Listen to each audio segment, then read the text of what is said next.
Hey everyone, welcome to the grab bag for the week of 26th of March 2023. This week has been an eventful week on my end. I've did a few purchases and a few finds overall. So we're going to talk about this real quick. First thing I got this week, the start of the week, I got my kids' mangas that they are reading. French version of Case Closed, Detective Conan. Tome 8. I'm not able to find number 7. I might have to ask Amazon if they have it in French, or I might have to dig around for it. Older volumes like this are not super easy to find for manga, even though they are still in production. For my youngest son, I've got Pokemon Black and White number 7. The cover is weird, in my opinion. I haven't read any of the Pokemon Black and White comics. Detective Conan, though, I've read up until I think around 76 overall, but I don't remember most of it, I'll be honest. I got my hands on a very important and critical comic for my collection, Milestone Returns number 0, which explains a lot of the backstory and the background of the various characters in the Milestone universe. This is clearly something that is very close to my heart and that is very important to me. So we will more than likely look at this in details very soon. I've got a copy of WildC.A.T.S Volume 6, number 4. This is actually my third copy, one that I received over from DC as I've ordered the WildC.A.T series from their website, one that I've got from my favorite reseller, and one that I've got from my local comic book store.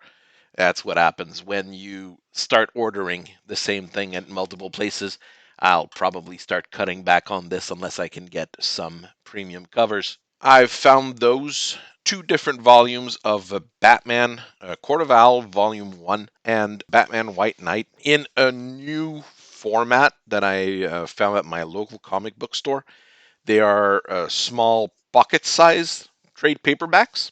Basically, they're mimicking manga format and manga size, and they also mimic manga prices. Those are actually $10.95 each, which is actually a pretty good price. The one bit I don't really like about it, since they're smaller size, they basically just resized all of the images and the panels, so the writing is extremely small. I've got decent enough eyes so I can easily read, but for some people it would likely be an issue. That is from the same publisher as those 9.95 books we saw last week. So this is a pretty good way to get some DC comics in French. I also ordered a bunch of back issues from my favorite reseller, Capcan. Very good reseller here in Canada. So in this particular case, I am trying to finish up all of Warlands. I've got some of the later volumes in Warland that I didn't have yet. So I got number 7, 8, 9, and 12. I also got Warland's Tree Stories, which is an epilogue to this particular story, but I didn't get a picture of that one. I've got Warland's Age of Ice, which is volume 2. I've got number 0, 1, 2, 3, 4, 5, 7, and 8.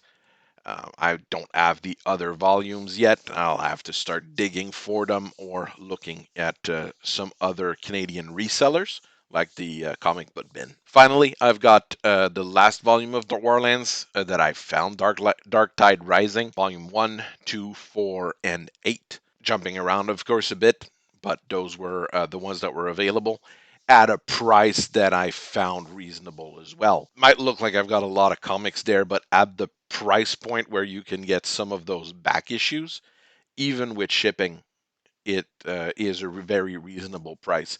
If I was living close to some of those comic book stores of the larger ones, like Capcan Comics, I'd probably have an easier time at that point getting some of the things that I want. So this pretty much covers what I've managed to grab this week.